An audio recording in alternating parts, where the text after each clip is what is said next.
Hello everyone, अस्सलाम वालेकुम। आपके अपने चैनल पर आज दोबारा से हाज़िर हुए। आज का हमारा टॉपिक 9th क्लास की एक पोम है जिसका नाम है अबू बिन आदम, जो कि जेम्स हेनरी ल्यूहांट ने लिखी। जैसा कि न्यू बुक में है तो इंशाल्लाह नए तरीके से समझाने की कोशिश करता हूँ और बहुत सारी चीज़ें समझते हैं इसमें। ये नहीं कि सिर्फ जो है ट्रांसलेशन लाइन बाय लाइन में आपको बताऊँगा।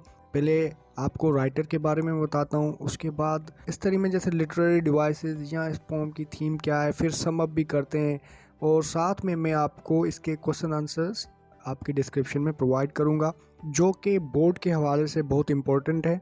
और साथ में एक्सरसाइज नंबर 2 भी डिस्कस कर दूंगा मैं, वो भी इजी है जिसमें राइमिंग स्कीम है। तो विदाउट वेस्टिंग टाइम स्टार्ट करते हैं। James Henry Leigh Hunt, born in 1784, died in 1859, एक इंग्लिश पोइट है, इंग्लिश क्रिश्चियन पोइट है, एसेस्ट है, क्रिटिक हैं, मतलब एसेस भी लिखे हैं और क्रिटिसिज्म भी किया, और साथ में ये 19th सेंचुरी के पोइट हैं, ये याद रखिएगा। अब देखते हैं ज़रा इसमें लिटरेरी डिवाइसेस कौन सी यूज़ हुई है। देखिए 7 लिटरेरी डिवाइसेस मैंने लिखी हैं यहाँ पे: assonance, consonance, alliteration, enjambment, imagery, simile, symbolism. 7 literary devices का यूज़ हुआ है। कुछ मैं यहाँ पे डिफाइन भी कर दूंगा। देन राइमिंग स्कीम डिस्कस करते हैं। अबू बिन आदम के बारे में बताऊंगा, थोड़ा ओवरव्यू दूंगा, बैकग्राउंड दूंगा, और फिर थीम, उसके साथ फिर जो है ना लाइन बाय लाइन एक्सप्लेनेशन, और उसमें भी तरीके से हम पढ़ते हैं। जेम्स हेनरी ल्यूहांट ने यहाँ पे अबू बिन आदम को डिफाइन करते हुए कहा है कि वो एक गॉड फियरिंग सेंट है, एक मशहूर गॉड फियरिंग सेंट है। और रहासी कहाँ का है? एक बल्क के शहर का रहासी है, रूलर है, शहजादा है। और वो अपने जो है मतलब कि वो फेलो मैन से बहुत प्यार करता है, मतलब कि जो मखलूक है, इंसानियत है, ह्यूमन बीइंग है, उसे बहुत प्यार करता है।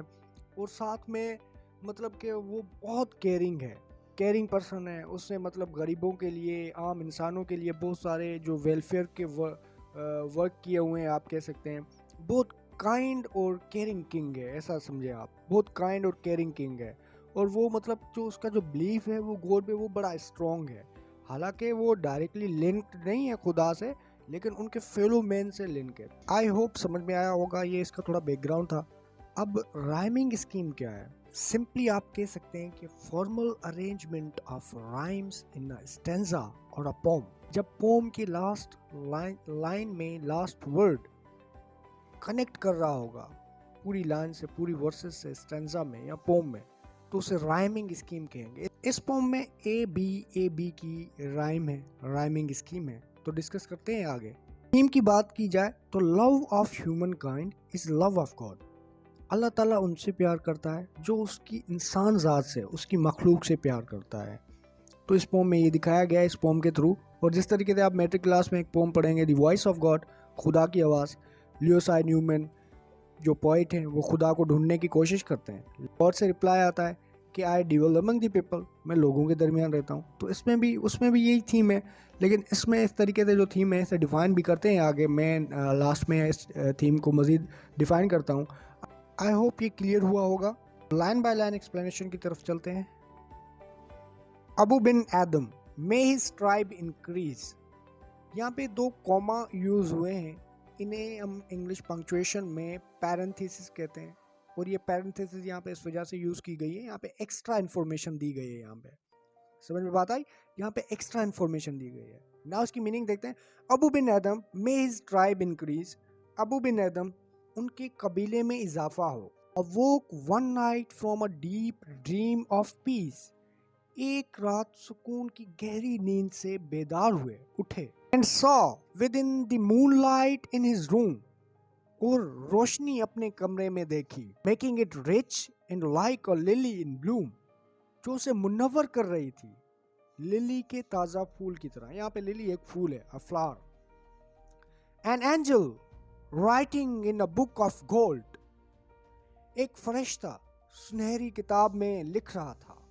इन लाइन्स में अगर के देखा जाए तो अबू बिन आदम एक गहरे ख्वाब से उठते हैं और वो देखते हैं कि उनके कमरे में रोशनी है, बहुत ज़्यादा रोशनी है, जैसे एक लिली का फूल होता है आपकी स्क्रीन के सामने, इस तरीके से मतलब उनका जो कमरा है बहुत रोशन है।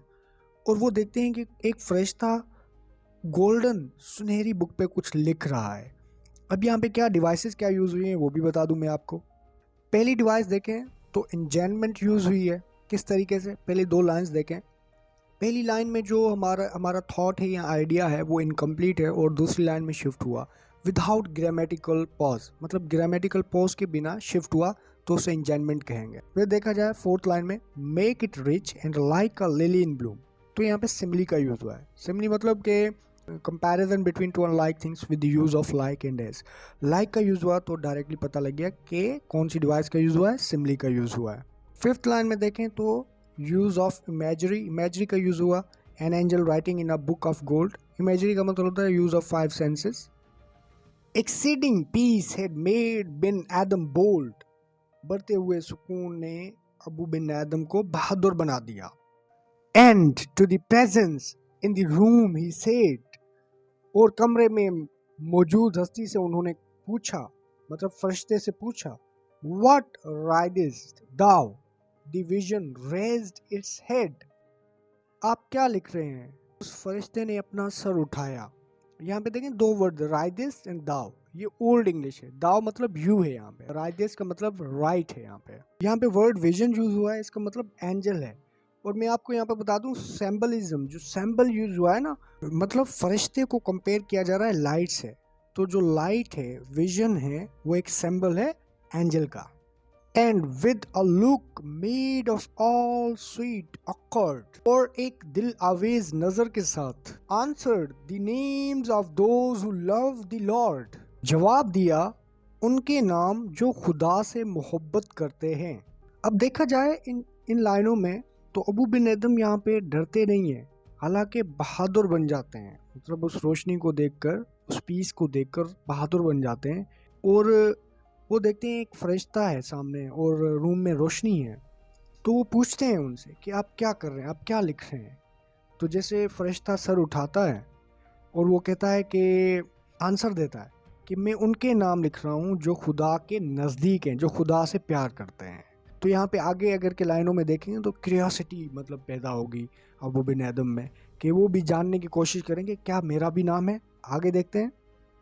And is mine one said Abu, ने नॉट सो, अबू ने पूछा और क्या मेरा नाम है? नहीं, ऐसा नहीं है, आपका नाम नहीं है। Replied the angel, Abou spoke more low, फरिश्ते ने जवाब दिया अबू बिन एदम धीमी आवाज से। अब उनकी आवाज धीमी हो गई जब फरिश्ते ने बताया, but cheerly still and said I pray thee then, लेकिन जिंदा दिली से बोले और कहा तब मैं आपसे इल्तिजा करता हूँ। Right me is one that loves his fellows, ये बड़ी इंपॉर्टेंट लाइन है, ये मोस्ट इंपॉर्टेंट लाइन है। Right me is one that loves his fellow man, मेरा नाम उनमें लिख दें जो उसके बंदों से मोहब्बत करते हैं। मैंने आपको जैसे कहा ना पहली लाइनों में कि क्यूरियोसिटी से पूछेगा। And is mine one said Abu, अब जब ये पूछता है कि मेरा नाम है तो फरिश्ता कहता है नहीं, आपका नाम तो नहीं है। फिर अब्बू की जो आवाज़ है बड़ी धीमी हो जाती है, वो घबरा जाता है मेरा नाम क्यों नहीं है। लेकिन फिर जिंदा दिली से बोलता है कि ठीक है, फिर मैं इल्तिजा करता हूँ। दी का मतलब यहाँ पे यू है कि मेरा नाम उनकी लिस्ट में डालिएगा, मतलब वैसे लिखिएगा। अगर के ऐसे नाम नहीं है तो मेरा नाम उनके साथ शामिल करें जो अल्लाह ताला से मोहब्बत करते हैं, जो अल्लाह ताला के फॉलोअर्स हैं, फेलो मैन हैं, उनके उस लिस्ट में नाम लिखिएगा। ये जो एक्ट है ना, ये अल्लाह ताला को बहुत पसंद आ जाता है। फिर आगे देखते हैं। The angel wrote and vanished the next night, फरिश्ते ने लिखा और गायब हो गया अगली रात। It came again with a great wakening light, बहुत ज्यादा चमकती हुई रोशनी के साथ आया। And showed the names whom love of God had blessed, और उन लोगों के नाम दिखाए जिनको खुदा की मोहब्बत अता हुई थी, मतलब उनके नाम आके दिखाए जिनको अल्लाह ताला चाहता है। And lo Ben Adhem's name led all the rest, और देखा कि अबू बिन एदम का नाम सरफरस्त था, पहले नंबर पे था। जब उस रात फरिश्ता लिख के चला जाता है, गायब हो जाता है, तो दूसरी रात जब वापसी होती है, वापस आता है बहुत ज्यादा रोशनी के साथ। ऐसा लग रहा होता है कि ऐसी रोशनी है कि कुछ पॉजिटिव है इसमें। देन वो नाम दिखाता है, जो मतलब नाम, वो नाम जो अल्लाह ताला जिनसे बहुत प्यार करता है, जिनसे बहुत खुश है, तो अबू बिन एदम का नाम उसमें पहले नंबर पे होता है। वो ऐसा क्यों होता है, मतलब पहले नंबर पे क्यों होता है? ज़रा इसका मैसेज देख लेते हैं, उसके बाद वाइंड अप करते हैं और साथ में आपके लिए सवालात जो बोर्ड के हिसाब से सवालात हैं इम्पॉर्टेंट, वो आपकी डिस्क्रिप्शन में ज़रा वो देख लीजिएगा आप। एक और बात ऐड करता चलूँ, जो एक्सरसाइज नंबर 2 या बी कह लें, 175 पेज नंबर पे है, उसे भी मज़ीद क्लियर करते चलें। अब देखें ना राइमिंग स्कीम क्या है पोम की। अब आप अगर के पोम को एक बुक खोलकर आप देखें तो लास्ट वर्ड देखें क्या रिपीट हो रहा है। देखें जैसे increase, peace, room, bloom, gold, bold, said, head, accord, lord, soul, low, then, man, night, light, ऐसे जो वर्ड्स आ रहे हैं ये राइमिंग स्कीम है। ये आप एक्सरसाइज बी में, एक्सरसाइज नंबर 2 में आप फिलअप कर सकते हैं। अब मैसेज की तरफ आते हैं। In the I of God the best is he who loves his fellow man. क्या बात है जी, कि अल्लाह ताला की नज़रों में अच्छा वो है, बेस्ट वो है जो उसके फेलो मैन से प्यार करता है, मोहब्बत करता है, उन्हें चाहता है। और kind and gentle behaviour with other people exalts us in the eyes of God. अल्लाह ताला की नज़रों में हमारा जो दर्जा ऊंचा कैसे होगा, बुलंद कैसे होगा, जब हमारा जो बिहेवियर होगा किसी के साथ वो जेंटल होगा, हमारी जो ज़ुबान होगी मीठी होगी, हमारे अखलाक अच्छे होंगे, तब हमारी जो है ना अल्लाह ताला की नज़रों में हम अच्छे बन सकते हैं। वैसे जो फ़र्ज़ चीज़ें हैं वो तो करनी चाहिए, लेकिन जो हम आजकल मतलब कि टोटल यही कह सकते हैं कि इंसान में ह्यूमैनिटी नहीं रही, ह्यूमनिज़म नहीं रहा। और तो पोइट का यही मानना है कि आप अपने जो वेज़ हैं, जेंटल वेज़, वो जो है ना रखें और मतलब काइंड हो हर किसी के साथ, मतलब रेसिज्म ना हो, अमीर गरीब काला अच्छा ये चीज़ें ना हो, तो अल्लाह ताला की नज़रों में आप मतलब कि आपका दर्जा बुलंद हो सकता है।